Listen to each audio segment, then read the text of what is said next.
What's going on, everybody? It's your boy C-Zar, and we are talking about Ethereum today. Hit that like button, subscribe if you want to see more content like this, and let's get into it. This is at the request of Cow. We're doing this for you, my friend. So looking at this here, we're at about $3,400, $34.45, something like that, right? Nice drop here 2 weeks ago, 17% to the downside at an area that we found resistance at several times.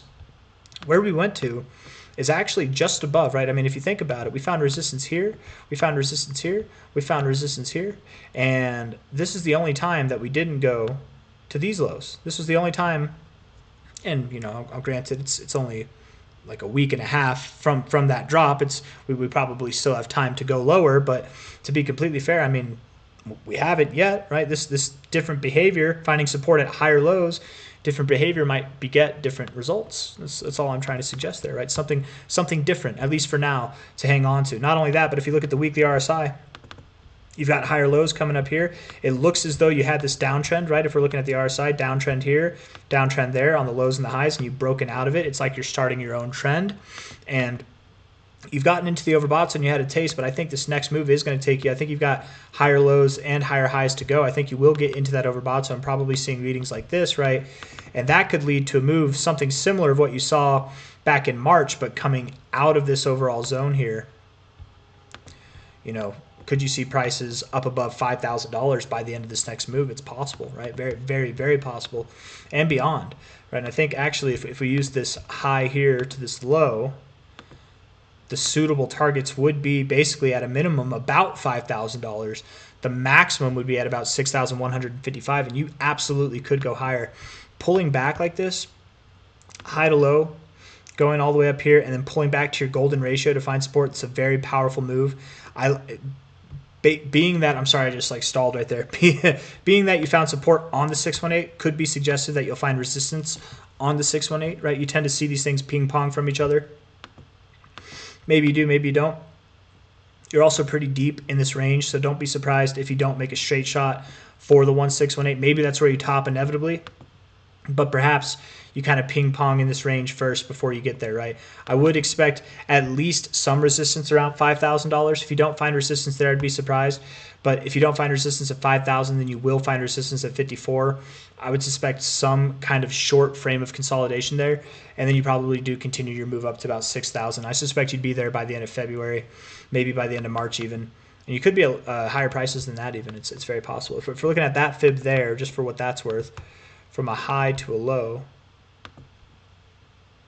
I mean, to be completely fair, man, by the end of March, actually, I think you could be at 70. Sorry, not by the end of March. By the end of February, you could be at $7,600. I think the next target would be here between about $10,000 to $7,600, $10K and $7,600 for the end of February, end of March kind of time frame. And I think end of January, probably $5,400 to $4,900. Going into February, you'll work your way up and through this range is kind of my thoughts, yeah. Yeah.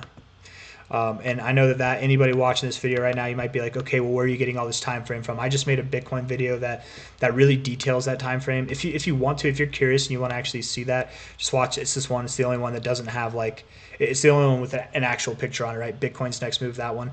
If you want to get a more clear answer, it's a 24-minute video, so it's a little bit longer than this one will be, but a more clear answer as to why I think it'll be end of February, end of March that you'll see these targets, right? And why it would be end of January that you'd be in these targets, right? But that's just my assumption. You know, Ethereum can do anything. It can definitely move a lot faster than that. I'm expecting Bitcoin by the end of February, beginning of March, probably by the end of February, to see a 90% growth. I would think Ethereum sees more. So yeah, man, something between like, I very much would think 7,600 or higher, something between 76 and 10K by the end of February, by the end of March for Ethereum, I think is coming. Let's see if we can make sense out of that real quick. I wasn't planning on doing this, but let's just do it for fun anyways. All right. If we're going to assume that Ethereum moves up faster than Bitcoin, then it's going to see, and that would imply that that's the low there. Okay. First targets would be the 382 area. It's about 30%. Bitcoin moves up 90%. Ethereum would move up like 120%. 120%. I mean, that's like the minimum range. Hey, that makes it 76. It's the minimum range. Gotta love when that happens, and that's your minimum move too, right? What if you move all the way up to the 61869 by the time Bitcoin's move is done at the end of February, end of March? Probably end of February, beginning of March would be Bitcoin's move. 64, let's just say 64%. 64% plus 90% would be 154%. I mean, that's in the range, man. It fits. It fits. And then 77% would be the highest. So 77 plus 90 is 167. I mean, dude, it literally fits perfectly. It makes all the sense in the world. Probably not 10K. If you got above 9K, it would be just above 9K. But you're at 3.4K right now. Almost $3,500, right? We're talking about prices at a minimum that are more than double from your current price. Not by the end of January, but by the end of February. That's exciting. That's pretty cool stuff, man. Ethereum, why this is exciting, in case nobody knows, you don't even have to be holding Ethereum for this to be exciting, right? I'm excited for what this means for the rest of crypto. When Ethereum breaks out to new all-time highs, when Ethereum's doing bullish things, right, the rest of crypto does bullish things, right? Don't believe me? Look at the rest of crypto during this phase, during this week, and then compare it to any time that Ethereum's lagging, right? Compare crypto when Ethereum's doing phenomenal things versus whenever it's not doing phenomenal things. And you'll see that crypto tends to be at its best behavior when Ethereum's doing its best work as well. So being at new all-time highs, I think that's what this next move is going to bring. We are in the new month of January right now, okay? I don't know why it says, I'm on a monthly basis here. It says 1 month, 0 days. But we've got it's not 28. It's not a 28-day month. Anyways, I'm sorry I'm getting all distracted here, guys. This next move likely starts now. If not this week, it starts by the end of next week. If not by the end of this week, by the end of next week, I would think this next move up out of this overall consolidation zone here, it starts very soon, okay? And when it stops, it's not ending.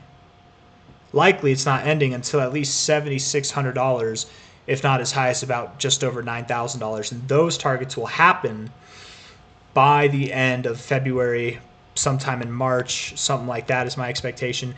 All the while along the way, going through the end of this month in January, you probably stop around 5,000, 5,400. You probably stop around there sometime this month and continue working your way up higher, breaking above 6,000 and beyond going into February, stuff like that. That's kind of my expectation. So if that all makes sense or sounds good to you, hit that like button. Subscribe if you want to see more content like this. The monthly RSI looks killer, looks phenomenal, that's actually really nice structure, I got to say, for a monthly RSI. Weekly RSI looks great as well. 3-day RSI, beautiful, double bottom on the 50. Love it, looks great. Daily RSI, looking good as well. Yeah, looking like it wants to turn a bullish leaf. Finding supported areas. You found support really for the last like 4 months now. So great. What about this? What's this look like? ETH USD. 4 hours about to cross. Cool. 4 hours not that significant. The daily. Oh man, you're in a precarious situation here. I think you'll get it, but what you need not do, Ethereum, you need to not close below $3,400 on any given day. Don't do it. What you need to do. That's what you need not do. What you need to do is close above 3,500. Don't close below 34. Do close above 35. You close above 35, we're vindicated. You close below 34, I'm going to come out with an apology video tomorrow. All right, that's all I got for you guys. If you like the video, hit that like button. Subscribe if you want to see more content like this. Thank you all for being here. Ta-ta for now, my friends. Bye-bye.